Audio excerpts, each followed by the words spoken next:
안녕하세요. 저는 부산에 살고 있는 올해 딱 30이 되는 유부녀입니다. 결혼한 지는 벌써 3년 반 정도가 되었습니다. 하지만 저는 이제 이혼을 하고 새로운 삶을 살아가려고 합니다. 이렇게 사연을 보내게 된 이유는 제게 일어났던 일들이 차마 어디에다가 대놓고 말하진 못했어서 속 시원하게 하소연을 하고 싶기도 하고 제 새로운 다짐을 다시 다져보기 위해서 이렇게 글을 써서 보내봅니다. 조금 서툴 수 있는데 감안하고 읽어주세요. 저는 연애를 10년을 하고 결혼을 했고 어느새 결혼은 5년 차인 유부녀가 되어 있네요. 남편과는 중학생 때 만나게 되었습니다. 저희가 다녔던 중학교는 남녀공학 중학교였는데 남녀 합반이었죠. 그렇게 중학교 때 남편이 먼저 제게 고백을 했고 저 또한 그 고백을 받아들였습니다. 그렇게 중학교 시절에 학생 커플 대다수가 그렇듯 풋풋하게 만남을 이어갔고 고등학교는 저는 여고로 남편은 남고로 진학을 했어요. 멀어질 만도 했지만 저희 사이가 생각보다 견고했기에 잘 만났죠. 아무래도 여고 남고 진학을 해서 주위 친구들을 서로 새끼쳐주는 재미로 고등학교 시절을 보냈고 우린 함께 수험 생활을 보냈습니다. 다행히 생각보다 둘 다 수능을 너무 잘 받고 생각했던 것보다 더 좋은 대학에 둘 다 진학할 수 있었어요. 비록 같은 대학교는 아니었지만 저희가 살고 있던 지역의 국립대를 하나씩 사이좋게 입학해서 자주 만날 수 있었어요. 그렇게 남들 다 해보는 군대도 기다려보고 제 취준생활 뒷바라지를 남편이 해주기도 하면서 어쩔 때는 산불처럼 활활 타오르는 뜨거운 사랑을 했고 어쩔 때는 연탄불처럼 은은하고 따뜻한 사랑을 했습니다. 남편은 취직률이 굉장히 좋은 학과 출신이라 졸업과 동시에 거의 취직이 확정이 되었고 그렇게 저희들은 결혼을 해서 가정을 꾸리게 될 수 있었습니다. 아무래도 저와 남편 둘 다 너무 오랜 기간 연애를 해왔기 때문에 얼른 결혼해서 함께 살고 싶은 마음이 무척이나 컸고 저는 남편과 저를 쏙 빼닮은 아이를 낳아서 기르는 것이 너무 오랜 꿈이었거든요. 둘 다 아이를 너무 좋아하기 때문에 우린 남매를 낳자, 적어도 2명은 낳자 이런 말을 종종 하곤 했었죠. 그런데 지금까지 아이가 들어서질 않았습니다. 결혼 이후 거진 4년을 노력했는데 아이가 들어서질 않았어요.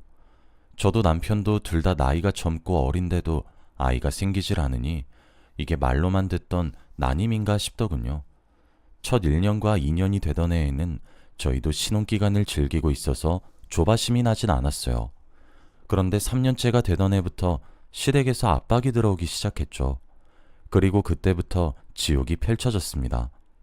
솔직히 시집살이도 그런 시집살이가 없었습니다. 남편은 그 잘난 3대 독자였습니다. 형제가 있기라나 대를 이을 사람이 있기라나 남편 하나의 대가 이어지는 뭐 그런 말 같지도 않은 구조였죠. 그래서 그런지 시어머니와 시아버지가 저를 들들 볶기 시작했습니다. 시어머니도 본격적으로 절조화되기 시작했어요. 어디 가서 몇백만 원을 주고 아이 낳는 부적을 지어왔다며 수십 장에 달하는 부적을 저희 신혼집 온 곳곳에 도배하듯 발라놓질 않나. 뭘 넣고 다렸는지도 불분명한 약재 달인물을 가져와 저한테 먹이지를 않나. 요상한 음식 가져와서 먹어야 한다 그리고 수시로 절 점집에 데려가서 말 같지도 않은 점괘를 들어야 했고 심지어 굿까지 해야 했어요. 눈을 떠서 감는 하루 온종일 그놈의 아기. 사람이 딱 미치고 팔짝 뛴다는 표현이 틀린 것 하나 없더군요. 나중에는 시모가 걸려온 전화 진동 소리에도 심장이 벌렁거리기를 반복했고 극심한 스트레스로 혼절하기도 했어요. 결국 저는 정신과 치료까지 받아야 했고 약물에 의지해야만 했죠. 제가 노력을 안 한 거라면 그래도 그런 시부모의 억지를 받아들이려고 노력을 했을지도 모릅니다. 물론 이것조차도 말이 되진 않지만요. 그런데 저는 정말 누구보다도 아이를 가지고 싶어서 노력한 사람이었는데 그런 사람에게 그러니 제가 정말 싶어지더군요. 그래서 남편을 설득했어요. 요즘 난임 부부가 많으니까 검사 한번 해보자고요. 남자들은 대체 왜 그런 피해망상이 있는지 검사해보잔 말에 자신은 정상이라며 할 거면 니나 하라고 윽박을 지르며 검사를 완강히 거부했습니다. 그렇게 1년 반 울며 불며 빌다시피 설득했고 불임센터에 방문해서 검사를 받았습니다. 검사를 받았더니 검사 결과가 어땠는지 아시나요? 저는 정상이었어요. 오히려 남들보다 더욱 건강한 난자를 가지고 있다고 하더군요. 그에 비해 남편은 무정자증이었어요. 하늘을 봐야 별을 딴다는데 제가 백날 첫날 하늘을 보면 뭐랍니까? 하늘에 별이 있어야 따죠. 남편은 자신이 무림이란 사실에 커다란 충격을 받았습니다. 저는 당장 시댁에다 남편의 문제라고 말을 하라고 종용했어요.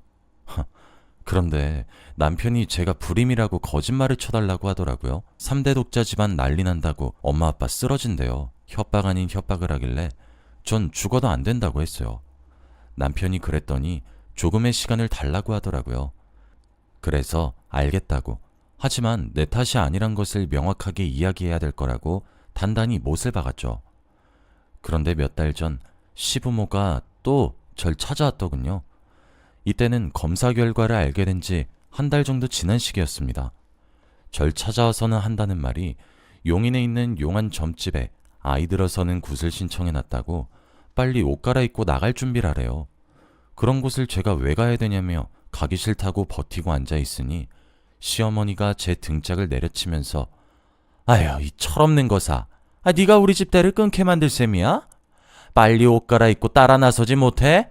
하시는데 그런데 그 순간 이게 정말 이성이 끊어지는 듯한 느낌이 들었다고 해야 하나? 진짜 너무 화가 나는 거예요. 한 달이 다 되어가는 시간 동안 남편은 말도 제대로 안 했던 거란 사실을 알게 되니까 진짜 너무 화가 났어요. 그리고 제가 이딴 취급을 왜 받아야 되는지도 모르겠더라고요. 저도 사람이고 참는 데엔 한계가 있잖아요. 그리고 막말로 제가 임신을 못하는 게 아니라 애초에 시부모 아들에게 씨가 없는 거잖아요. 화를 내도 제가 내야 이치에 맞는 거 아닌가요? 어머님, 그만 좀 하세요, 제발. 남편이 아직도 말을 안 해요? 남편 무정자증이라고? 애먼 며느리 잡지 마시라고요. 제 말에 순간 3초 정도 시부모 사이에 정적이 흘렀고 저더러 헛소리하지 말라며 화를 내면서 어디서 배워먹은 말버릇이냐며 친정까지 잡아 끌고 와서 들먹거리는데 와 진짜 사람이 환장하겠더라고요. 잠시 기다려보라고 말을 한 뒤 서둘러 저희 안방에서 검사 결과지를 찾아와서 시부모한테 던지듯 건넸어요. 두 손을 달달달 떨면서 검사 결과지를 보더니 시아버지는 다리에 힘이 풀리신 건지 소파에 털썩 주저앉아 버리고 시어머니는 바닥에 쓰러지듯 엎드려 세상이 떠나가라 엉엉 우시더군요. 그러면서 본인 아들이 이런 병을 얻은 것도 전부 제 탓이래요. 이래서 집안에 들이는 여자가 어떤 여자인지 중요한 건데 이게 전부 저 같은 애가 굴러들어와서 귀한 집안에 누를 끼치고 있다고, 이래서 제대로 된 여자를 들여야 하는 것이었다며 처음부터 이 결혼을 반대했었다며 진짜 온 집안을 대굴대굴 굴러다니고 세상이 떠나가라 오열을 하면서 우는데 진짜 더 떨어질 정도 다 털리더군요. 남편은 나중에 상황을 듣더니 오히려 제게 화를 내더군요. 우리 부모님 성격 알면서 그래? 그냥 당신 잘못이라고 하면 어디가 덧나? 대충 둘러대도 괜찮았잖아. 왜 일을 크게 만들지 못해서 난리야 난리가. 내가 뭘 잘못했는데? 막말로 내가 불임이야? 난 건강해. 왜 너희 집안은 날 못 잡아먹어서 안달이냐고. 너 쪽팔린 줄 알아. 일을 크게 만들어? 너 내가 한 달 기다려준 건 왜 쏙 빼고 말해? 결과 나온 지 한 달이 넘었는데 말 안 한 사람은 바로 너야. 어디서 내 탓하고 자빠졌어? 너희 집안 주특기니? 니들 잘못 쏙 빼고 남의 집 귀한 딸 쥐어 터져라 잡으면서 남 탓하는 건? 남편은 제게 씩씩대면서 화를 내기 시작했어요. 그런데 저도 보통 성질머리는 아니었어요. 결혼하고 성질이 많이 죽었던 편인 건지 진짜 오랜만에 투지를 끌어오르게 하더라고요. 따박따박 맞는 말로 반박했고 남편이 소리를 지르면 전 고함을 쳤어요. 내가 이제껏 왜 참았는지 알아? 혹시 내가 불임일 수 있으니까. 그래서 이딴 모멸감이 드는 너네 집안 행위 두 눈 딱 감고 화 다스리면서 참아왔어. 넌 네가 부수면 난 못할 거라고 생각하니? 기가 막혀서. 왜? 더 해봐. 씩씩거리며 남편을 몰아붙이니 남편이 결국 울음을 터뜨리더군요. 바닥에 무너지듯 주저앉아서 부모님한테 어떻게 얼굴을 들고 다녀야 되는 것이냐며 끝까지 제 탓을 하는데 진짜 그 모습이 정말 진절머리가 나고 역겹고 오만 정남이가 다 털리는 겁니다. 전 정말 이해가 안 되었습니다. 불임의 제 잘못이 0.1%도 없는데 왜 멀쩡하게 태어난 절 못 잡아먹어 안달인지 당최 이해가 안 가더군요. 그동안 제가 내내 하며 온순하게 굴었던 탓이겠죠. 남편은 그 길로 집을 나갔고 말도 없이 외박을 했습니다. 그리고 일주일을 제 연락을 무시하고 집구석에 들어오질 않더군요. 그렇게 전 이혼을 결심했습니다. 대체 제가 어디까지 맞춰주어야 하는 것인지, 얼마나 봐줘야 하는 것인지 알 수가 없었어요. 제가 남편의 입장이었다면, 제가 불임이었다면 저는 남편에게 진심으로 미안하다고 먼저 말을 건넸을 겁니다. 그동안 저 때문에 고생하게 해서 미안하다고 하면서요. 그리고 제 부모님도 제가 알아서 설득시켰고 납득시켰을 겁니다. 엄한 죄 없는 사람 잡지 말라고 하면서요. 그런데 한 가정을 일군 남편이란 놈이 집구석은 내팽겨치고 일주일을 밖에 나돌아다니는데 지금 진짜 뭘 잘했다고 이딴 행동을 하는 건지 기가 막히고 어이가 없더군요. 딱 일주일 기다렸고 남편은 그 일주일을 넘겼어요. 전 그 길로 친정으로 갔습니다.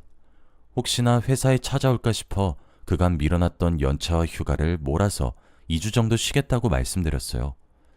제가 일하는 회사는 저희 삼촌이 운영하셔서 저희 팀 부장님이 제 사촌 오빠거든요. 아무래도 친지가 운영하는 회사여서 제 사정을 이야기했더니 흔쾌히 허가해 주시더군요. 친정에서도 당연히 난리가 났습니다. 사실 그동안 임신 압박에 제가 정신병원에 다니는 것도 알고 계셨습니다.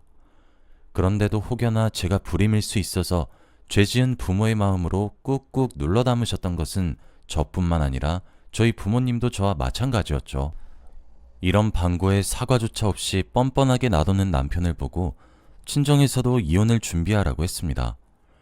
인터넷으로 법원 사이트에 들어가 보니 이혼 신청서 서식을 집에서도 프린트할 수 있게 되어 있더군요. 남편은 집에는 들어오지 않아도 회사에는 나갈 테니 서류에 제 인적사항을 넣고 간단한 편지를 동봉했습니다. 당신처럼 무책임하고 뻔뻔한 인간과 살 수 없으니 합의 이혼을 하자고 말이에요. 그리고 퀵으로 남편의 회사에 보냈습니다. 일주일 동안 연락을 아무리 해도 단 한 통도 회신해주지 않던 인간이 퀵을 받자마자 제게 전화를 불티나게 걸어오더군요. 다시 집으로 들어가겠다. 아이 없어도 우리 사이는 좋지 않았냐. 난 여전히 너밖에 없고 너만 사랑한다 등등 입에 발린 말만 잔뜩 하기에 합의하지 않으면 소송으로 들어가겠다고 했습니다. 그랬더니 남편이 불임은 유책 사유가 되지 않으니 소송을 할 수 없을 거라며 코웃음을 치더군요. 제가 그랬어요. 나도 알아. 내가 불임 가지고 이혼소송 걸 것 같아? 나 당신 부모가 나한테 한 짓거리 휴대폰에 다 저장되어 있어. 허구한 날 아기 그놈의 아기 타령하면서 사람 피말리게 하고 정신과약 먹게 하고 네 부모가 나한테 모욕 준 걸로 더 이상 혼인 지속하고 싶지 않은 걸로 소송 걸 거야. 이혼 도장을 찍든지 위자료를 준비하든지 네 멋대로 해 하고 전화를 뚝 끊었죠. 그렇게 들어오라고 연락할 때는 콧대 높게 무시하더니 제가 이혼을 들먹이니 그날 회사도 조퇴하고 친정에 찾아와 울고 불며 비는데 온 정남이가 다 털리고 더 이상 남편과 얼굴을 맞대고 살 자신이 없어졌습니다. 저희 부모님이 남편을 어찌저찌 달래서 돌려보냈고 저는 이튿날 이혼 전문 변호사를 만나러 갔습니다. 사실 증거라도 할 것도 없이 평소 제가 받았던 문자와 찍어놓았던 사진 몇 장만으로도 변호사님께서 혀를 내두르시더군요. 이 정도면 무난하게 승소하고도 남고 시부모에게 위자료까지 청구할 수 있다고 하시면서요. 저보고 어떻게 이걸 참고 버텼냐입니다. 생판남인 변호사님이 그런 말을 해주는데 그게 어찌나 위안이 되고 서글프던지 전 강하다고 생각했는데 상담을 받는 내내 눈에서 눈물이 멈추질 않더군요. 알게 모르게 저도 받았던 상처가 컸나 봅니다. 서둘러서 이혼 소장을 작성했고 지금 진행 중에 있습니다. 협의 이혼을 할 생각이 없다고 얘기를 하니 소송을 진행했거든요. 제가 그중 가장 어이가 없던 순간은 그렇게 사과해달라고 울고불고 빌었을 때는 전부 제 탓이고 집에 여자를 잘못 들인 탓이라고 제가 모자란 탓이라고 그렇게 욕을 하고 때리고 상처만 주시던 시부모가 뻔뻔하게 제게 연락 와서는 다시 합치고 살라는 말을 들었을 때였습니다. 미운 정일지 몰라도 그간 모셨던 정을 생각해 남편과 이혼을 하는 것만을 제 목표로 두었지, 절 괴롭혔던 시부모와 중간에서 중재를 제대로 하지 못한 남편에게 위자료를 받아낼 마음은 전혀 없었는데, 사과 한마디 없이 제가 오라면 오고 가라면 가는 똥개 마냥 취급하면서 알았으니까 다시 합치고 살라는 문자 한 통에 눈이 돌아가 버리더라고요. 그래서 저는 마음을 독하게 먹기로 했고 위자료도 기꺼이 청구하는 방향으로 바꿨습니다. 그랬더니 시부모가 똥줄이 탔는지 제게 앞다퉈 연락을 하며 미안하다, 잘못했다, 그래도 너희 사이 좋지 않았냐, 내가 알아보니 아이 없이 사는 부부도 많다고 하더라, 앞으로 너희 결혼 생활에 참견하지 않겠다 등등의 번지르르하게 사과를 건네더군요. 이제서야 남편이고 시댁이고 상황 파악이 조금 되나 봅니다. 그런 연락도 저는 변호사 통해서 하라고 말했고, 지속적인 연락이 오면 이것도 법적으로 걸어버리겠다고 으름장을 놓고 모든 것을 변호사님께 맡겼습니다. 변호사님이 자신이 봐왔던 시집살이 중에 세 손가락에 든다며 100% 승소할 수 있으니 안심하라고 하셨죠. 그 말이 다행인지 불행인지 모르겠지만 말이에요. 조만간 전 이혼녀가 될 것 같습니다. 그리고 저는 보란듯이 재혼에 성공해서 절 닮은 아이를 낳아 키우려고 합니다. 제가 마음이 약해지지 않게, 그리고 결심이 흔들리지 않게 여러분들도 저를 응원해 주셨으면 좋겠어요. 저는 곧 위자료로 부자가 되겠네요. 어떻게든 가져올 수 있을 만큼 최대한 가져오려고 노력하려고요. 전 앞으로의 싱글 생활이 벌써 기대가 됩니다. 이혼을 하는데 어쩜 이렇게 한 점의 후회와 미련조차 남지 않는지 저도 참 어지간히 시달렸구나 싶기도 합니다. 아무래도 함께 아는 친구들이 많아서 그 부분이 걸리긴 하지만, 이혼하게 된 이유를 물어보면 저는 숨김없이 말하려고 해요. 제 이야기라는 거니 모욕죄에 걸리지도 않을 테니까요. 여기까지가 제 이야기였습니다. 저는 이번 경험을 통해 참는 것만이 능사가 아니란 것을 정말 뼈저리게 배웠어요. 참는 자에게 복은 절대 오지 않는다는 것도 말이죠. 긴 이야기 들어주셔서 감사하고 여러분들도 행복한 하루 되시길 바래요. 감사합니다.